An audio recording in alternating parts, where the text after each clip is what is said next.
Hello friends, नमस्ते। Welcome to my channel for another video on India Canada relation. आज हम लोग ये जो वीडियो है इस वीडियो में डिस्कस करेंगे कि देखिए रिसेंट जो कुछ अगेन 2-3 दिन से कुछ अपडेट्स आए हमारे पास। आज हम लोग वही अपडेट्स के ऊपर इस वीडियो में चर्चा करेंगे। तो फिर चलिए फ्रेंड्स इस चर्चा को शुरू करते हैं। देखिए फर्स्ट जो न्यूज इंडिया कनाडा रिलेशन के ऊपर है वो ये आया है कि यूएस ने ये बोला है कि जो इंडियन डिप्लोमेट्स है उस डिप्लोमेट्स के ऊपर हम लोग स्पाई करते हैं। देखिए ये जो स्टेटमेंट है ना ये यूएस डायरेक्टली नहीं बोला है, लेकिन उन्होंने बहुत सारे आर्टिकल्स जैसे फॉर एग्जांपल न्यूयॉर्क टाइम्स में भी आर्टिकल छपा है, डॉन न्यूज में भी आर्टिकल छपा है। मैं आपको एक वीडियो भी अटैच कर दूंगा तो वहां से ये पता चल रहा है कि ये जो जितना 5 आई कंट्रीज है ना, 5 आई कंट्रीज का मतलब क्या है कि Australia, New Zealand, Canada, UK and USA, ये 5 कंट्री को मिलाकर 5 आई कंट्रीज है। तो ये 5 आई कंट्री क्या करता है, जो वेरियस और जो कंट्रीज है, ये चाइना हो सकता है, रशिया हो सकता है, आपका इवन यूरोपियन यूनियन का भी कोई कंट्रीज हो सकता है, इजराइल हो सकता है, इंडिया हो सकता है। तो हर किसी का जो डिप्लोमेट्स है उस डिप्लोमेट्स के ऊपर नजर रखता है और इसको बोला जाता है एक गुप्त क्या रखना, और जिसको इंग्लिश में बोला जाता है एस्पेनाज।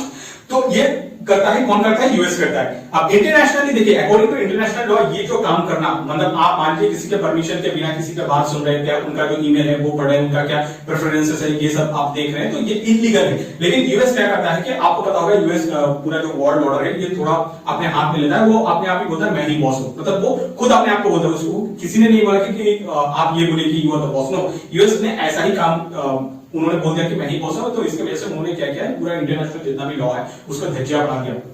ठीक है, स्पेशली ये जो इंडिया कनाडा का जो रिलेशन इतना खराब हो गया, तो इसके पीछे किसका हाथ है, इसके पीछे यूएस का ही हाथ है। ये कैसे पता चला, सर देखिए कनाडा का आप जो जस्टिन ट्रूडो है ना, उनका जब वीडियो 1-2 बार आप देखेंगे कि उन्होंने फर्स्ट दिन क्या बोला, सेकंड दिन जब जर्नलिस्ट ने उनसे पूछा क्या बोला, उसके बाद थर्ड दिन जर्नलिस्ट ने जब उनसे पूछा कि इंडिया के अगेंस्ट में आपने तो ये चीज बोल दिया, ठीक है आपके पास एविडेंस क्या है या आपके पास कुछ सॉलिड प्रूफ है, तो उस टाइम पे उन्होंने ये चीज क्लियर किया है कि उनके पास एक क्रेडिबल एलिगेशंस है। ठीक है, क्रेडिबल एलिगेशंस, और बहुत जगह में ये भी बोला जाता है क्रेडिबल रीजन भी है, क्रेडिबल एविडेंस भी है। तो ये सब उन्होंने ये चीज बोला है। लेकिन आप ये जो उनका जितना भी वीडियोस है ना उसको एक बार डॉट डॉट डॉट डॉट ऐसे करके आप जोड़ने की कोशिश करेंगे तो उस टाइम पे पता चल जाएगा कि देखिए ये जो 5 आई कंट्रीज है ना, 5 आई कंट्रीज क्या करता है, अपने भीतर ये जो मतलब इंटेलिजेंस शेयरिंग करता है। ठीक है, तो उसी इंटेलिजेंस शेयरिंग के बेसिस पे ये बोला है। अब इंटेलिजेंस शेयरिंग कितना दूर तक गया है, या मान लीजिए इंडिया का कितना इन्वॉल्व था, उसका जो इंफॉर्मेशन है वो कितना दूर तक गया है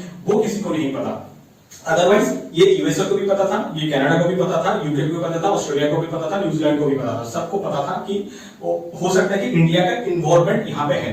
क्वेश्चंस यहाँ पे भी है। मैं आपको बार बार बोलना चाहूंगा कि उन्होंने ये बोला है कि इंडिया का इन्वॉल्वमेंट यहाँ पे हो सकता है, कोई डेफिनेट प्रूफ किसी के पास अभी तक नहीं है। लेकिन कनाडा ने क्या किया, उस चीजों को अच्छे से घूम लिया अपने तरफ से और उन्होंने क्या किया, उसको बाहर कर दिया। अब जब बाहर किया है तो उसके पीछे भी बहुत सारा रीजन है, लेकिन आज हम लोग ये जो वीडियो है इस वीडियो में हम लोग ये सब के ऊपर चर्चा नहीं करेंगे। Also, there has been reporting that, and you mentioned sort of this idea of shared intelligence, that Canada has in its possession communication that involves Indian diplomats, and that not all of it originated in Canada, meaning that some of it came from our Five Eyes partners. Are you able to answer whether or not that intelligence came from the U.S.? So I'm not. I wouldn't in any circumstance. I think I've already gone further than you should have expected that I'd be willing to go by confirming that there was shared intelligence among Five Eyes partners that helped lead Canada to making the statements that the Prime Minister made. देखिए इसके बाद हम लोग एक चीज discuss करेंगे, वो है ये जो खालिस्तानी मूवमेंट। देखिए सच में Canada, Australia, New Zealand, Australia, UK, USA में क्या है कि मतलब आउट ऑफ हैंड, मतलब बाहर जा रहा है। ठीक है, मतलब ये लोग जो चाहे मन में आके वो कर रहा है। ठीक है, इसको कुछ रोक टोक होने वाला है नहीं, क्योंकि इनका कंप्लीट सपोर्ट है फ्रॉम यूएसए। तो इसके लिए मोदी गवर्नमेंट ने कुछ स्टेप लिया है। वो स्टेप क्या है कि Modi government has instructed all its officials to identify the Khalistani residing in USA, Canada, Europe, Australia, New Zealand. उनका क्या होगा, उनका ये जो ओसीआई कार्ड है ना, जिसको ओवरसीज सिटीजन ऑफ इंडिया, याद रखिए ओसीआई, नॉट ओआईसी। ओआईसी अलग होता है, वो इस्लामिक कॉर्पोरेशन ऑर्गेनाइजेशन ऐसा होता है, और ये है OCI, overseas citizen of India. ये जो कार्ड है इसका ये कैंसिल हो जाएगा। इनका जितना भी एसेट है ये एसेट्स सीज्ड हो जाएगा। एट द सेम टाइम ये लोग कभी भी इंडिया में आ नहीं पाएगा, मतलब जो बैन हो जाएगा कंप्लीटली। और विद दिस लाइन इंडिया की तरफ से और एक अपडेट है, वो है ये जो पन्नू का प्रॉपर्टीज है ना, आपको पता होगा SFJ सिख फॉर जस्टिस का जो आप बोल लीजिए चेयरपर्सन या प्रेसिडेंट वो है ये गुरमीत सिंह पन्नू, जो वो हिंदू को थ्रेट करता है बार बार, ठीक है। तो उनका जो प्रॉपर्टी है और उनका जो भी एसेट है वो पंजाब में अभी कॉन्फिस्केटेड हो चुका है। लेकिन जो मुझे लगता है कि ये जो पार्ट है ना, ये यहाँ पे सीमित नहीं रहेगा। इनका मान लीजिए कोई पैसा है या मतलब ये तो सिर्फ हुआ है कि मूवेबल प्रॉपर्टीज जो वो ही कॉन्फिस्केटेड हुआ है। मतलब मान लीजिए इनमूवेबल प्रॉपर्टीज फॉर एग्जांपल जो ट्रांजैक्शंस वो करता है या कैश का लेन देन या कार्ड से वो ट्रांजैक्शन करता है, तो वो सभी कॉन्फिस्केट करना जरूरी है। और I think government of India in this direction एक काम कर रहा है और आई थिंक बहुत जल्दी कुछ एक स्टेप ले लेगा।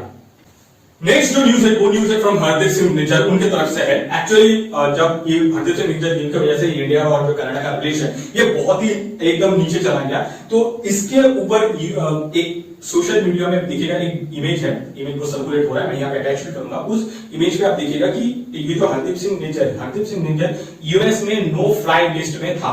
तो इसका क्या मतलब है? देखिए, कभी भी ये सब को थोड़ा आप एक स्टेप आगे जाके उसको एनालाइज हम लोगों को करना चाहिए। इसका रीजन है, मैं आपको बताऊं, यूएस को ये पहले से ही पता था कि हरदीप सिंह निज्जर एक टेररिस्ट है। यूएस को ये पहले से भी पता था कि हरदीप सिंह निज्जर वो कनाडा में रहता है और वो जो कनाडा में आया है उसको वो डॉक्यूमेंट फॉर्ज करके यहाँ पे आया है। उसके बाद यूएस को ये भी पता है कि वो जो वहां पे जाके वो काम ये सब कर रहा था वो अगेंस्ट इंडिया, और उसके बाद यूएस ने क्या किया, ये सब चीजों को अलाउ किया, इसको जाने दिया। अब उसके बाद जब इंडिया गवर्नमेंट ऑफ इंडिया ने कुछ एक्शन लिया, अब ये बोल रहा है कि freedom of expression, freedom of speech, उस बोल रहा है कि हमारा जो सॉवरेनिटी है इसको रिस्पेक्ट करना। ये जो डबल गेम है ना, ये डबल गेम ऐसा नहीं कि यूएस आज से खेल रहा है, ये डबल गेम बहुत दिनों से ही खेला जा रहा है। और ये सब झूठ है कि आप हमारा पार्टनर है, आप हमारा एलाई है, ऐसा कुछ नहीं है। जिस दिन यूएस का इंटरेस्ट हट जाएगा उस दिन इंडिया को वो चाइना की तरह ट्रीट करना स्टार्ट कर देगा। The West has a bad habit for a long time of commenting on other people. Okay, they somehow think it's some kind of God-given right, huh? and I think they will have to learn only by experience that if you keep doing this, other people will also start commenting, and they will not like it when that happens. Interestingly क्या है कि देखिए, हर किसी का country का एक intelligence agency है। For example India का रॉ है, आपको यूएस का CIA मिल जाएगा, सिमिलरली यूके का देखिएगा MI6, इजराइल का मोसाद मिल जाएगा। लेकिन कनाडा जो हमें बार बार बोल रहा है कि हमारे पास एक पुख्ता सबूत है या क्रेडिबल एलिगेशंस है, तो उसके पीछे रीजन क्या है? उसके पीछे गूगल सर्च है। मतलब ये सोच रहे हैं, ये है इन लोगों का हालात, और ये लोग ये बोलते हैं कि हम लोग G7 का एक मेंबर है। ये अब सिचुएशन हो चुका है वेस्ट का। इसके बाद कनाडा ने देखा कि उनको जब रिस्पांस P5 कंट्री से नहीं आ रहा है, स्पेशली आप बोल लीजिए ऑस्ट्रेलिया, न्यूजीलैंड, UK, USA, तो उनके तरफ से नहीं आया, तो वो चला गया G7 कंट्री का जो प्रेसिडेंसी जिसके पास है, जापान, उसके पास। अब वो जापान के पास जब गया, जापान से भी सिमिलरली USA की तरह उन्हें फिर से थप्पड़ पड़ा है। बट इससे मैं आपको एक चीज बोलना चाहूंगा कि देखिए, जापान का ऐसा कुछ इंडिपेंडेंट पॉलिसी रहता नहीं है, ठीक है। उनका जो पॉलिसी होता है it is aligned with USA, मतलब यूएस का जो फॉरेन पॉलिसी रहता है जापान का ही सेम फॉरेन पॉलिसी रहता है। तो अब जापान सोच रहा है, यार तुम्हें तो तुम्हारा जो बाप है यूएसए वो तुम्हें छोड़ दिया, अब तुम हमारे पास क्यों आए हो, हमें क्यों घसीट रहे हो इस चीजों को? तो इसकी वजह से जापान ने भी कह दिया, भाई हमें माफ कर दो, हमें ये सामने मत घसीटो। देखिए, जो ये आप इंडिया और कनाडा का रिलेशन जब उसको थोड़ा एनालिसिस करेंगे और ये जो रिलेशन खराब हुआ है just because of Hardeep Singh Nijjar उनकी वजह से, तो आपको ये चीज पता चल जाएगा कि एक टेररिस्ट है, एक इंडियन डेजिग्नेटेड टेररिस्ट है, उस टेररिस्ट को कनाडा कैसे बोल सकते कि उसका सिटीजन है? ये कैसे हो सकता है? मतलब आप ये जब सोचेंगे ना, तभी आपको पता चल जाएगा कि हिपोक्रेसी कौन सा लेवल पे जा चुका है। इसके बाद आपको पता चल जाएगा कि इसके बाद और एक चीज के ऊपर हम लोग डिस्कस करेंगे कि वो है कि यूएसए क्या न्यू ईस्ट इंडियन कंपनी है। देखिए, ये जो स्टेटमेंट है ये बहुत सारा सोशल मीडिया में तो चल रहा है, बट मैं आपको बोलता हूँ ये सामान्य एक एक्सटेंट तक तो सही है। Even actually it is old then new East India company, ठीक है। इसका पीछे रीजन क्या है? इसके पीछे रीजन क्या है कि रीजन जो है वो हम लोग इंडिया की तरफ से देखेंगे, बाकी चीजों के ऊपर कभी और डिस्कस करेंगे। फॉर एग्जांपल, वो इंडिया को क्यों चाहिए? मतलब इंडिया यूएस के लिए, एक्चुअली नॉट यूएस में देखिए दो पार्ट होता है, एक है United state of America Republic और एक है United state of America umpire. तो यूएस अंपायर को क्या चाहिए? हमें रिपब्लिक से तो उतना मतलब नहीं है, क्योंकि रिपब्लिक इज एक्चुअली वो रबर स्टैंप ही है। तो अंपायर को क्या चाहिए? अंपायर मतलब ये होता है कि डीप स्टेट को चाहिए क्या इंडिया से? First of all cheap labour from India, ठीक है। आपको पता होगा यूएस में वो एकदम उनका जो इकोनॉमी है ना वो गड़बड़ा रहा है, ठीक है, वो सही चल नहीं रहा है। आई थिंक चाइना उनको बीट कर देगा, तो उनका जो इकोनॉमी है उस इकोनॉमी को बूस्ट करने के लिए इंडियन चाहिए, ठीक है।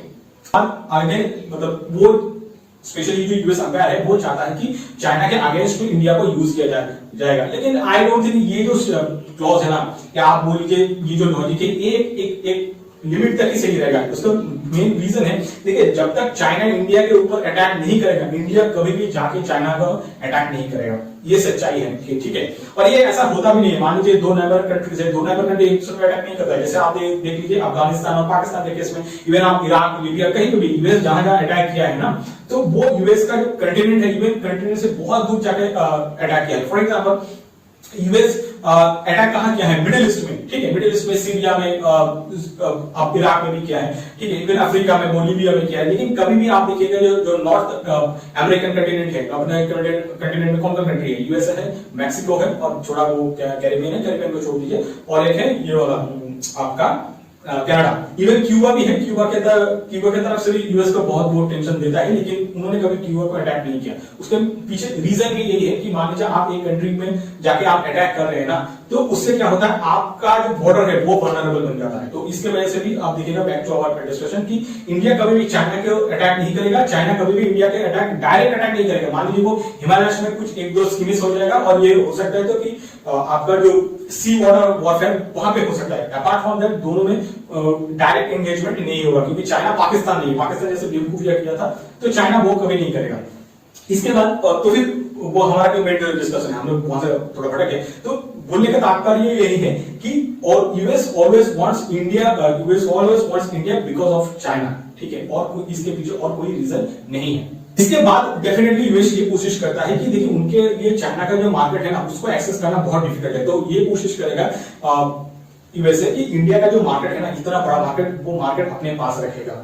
ऑल्दो वी आर, मतलब हम लोग क्या करते हैं, हमारे पास उतना परचेसिंग पावर नहीं है, जिसकी वजह से हम लोग ये यूएस का जितना भी सामान है वो खरीदें, लेकिन यूएस कोशिश करेगा एटलीस्ट जो हमारा एक ऊपर पोर्शन है ना, मतलब जिनके पास बहुत सारा वेल्थ है, वो वेल्थ यूएस में जाएगा। इसके लिए देखिएगा कि ये जो जितना आईफोन है, या आप बोल लीजिए जितना लग्जरी कार है, वो लग्जरी कार आप जब भी आप खरीद रहे हैं, तो उसका मतलब यही है कि एक्चुअली इनडायरेक्टली आप यूएस को पैसा दे रहे हैं। और यूएस को पैसा ये दे, मतलब इसका मीनिंग वही है कि आप इनडायरेक्टली अगेन जो एंटी इंडिया एलिमेंट्स है उसको आप क्या कर रहे हैं कि इन्फ्लुएंस कर रहे हैं, या उनको आप ट्रिगर कर रहे हैं, यही है। और इसके ऊपर और एक तो मैं ये जो डिस्कशन चल रहा है इसको थोड़ा मैं एक्सटेंड करना चाहूंगा, वो है कि देखिए इंडिया कोई सुपर पावर नहीं है। आपको शायद ये स्टेटमेंट सुनकर थोड़ा बहुत खराब लगेगा, लेकिन ये सच्चाई है। इंडिया कभी भी सुपर पावर नहीं बन सकता, मतलब बन तो सकता है, लेकिन वो चाइना और यूएस के ऊपर ही डिपेंड करेगा। अदरवाइज इंडिया के पास उतना कैपेबिलिटीज है नहीं। और इंडिया ऐसा भी नहीं है कि कुछ इंडिस्पेंसेबल पार्टनर है, ऐसा भी नहीं है। इंडिया का राइज होगा, लेकिन उसका जो राइज होगा ना, वो एक लिमिट तक ही होगा।